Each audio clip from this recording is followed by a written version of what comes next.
আমি ভিক্ষা করে ফিরতেছিলেন গ্রামের পথে পথে, তুমি তখন চলেছিলে তোমার স্বর্ণ রথে।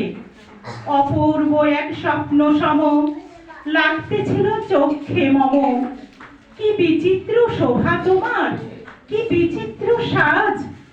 আমি মনে ভাবতেছিলেন এ কোন মহারাজ। আজি শুভক্ষণের রাত পোহালো, ভেবেছিলেন তবে আজ আমারে দাঁড়ে দাঁড়ে ফিরতে নাহি হবে। বাহির হতে নাহি হতে কাহার দেখা পেলেম পথে।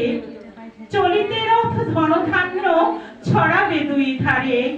মুঠা মুঠা করিয়ে নেব নেব নিচে রেখে দাও, ধারে নিচে রেখে দাও, ধারে। এটা নিচে রেখে দাও ঝুলিটা। দেখি সহসা রথ থেমে গেল আমার কাছে এসে।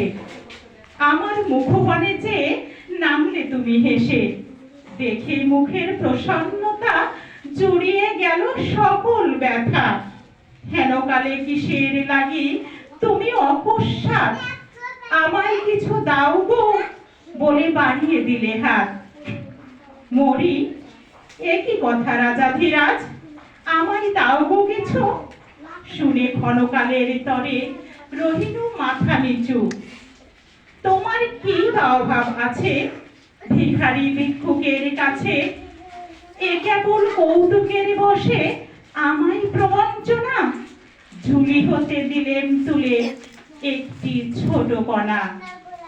যবে পাত্রখানি ঘরে এনে উজাড় করি, এ কি ভিক্ষা মাঝে একটি ছোট সোনার কণা দেখি। দিলেন যা রাজ ভিখারিরে, স্বর্ণ হয়ে এলো ফিরে। তখন কাঁদি চোখের জলে দুটি নয়ন ভরে। তোমায় কেন দিইনি আমার সকল শূন্য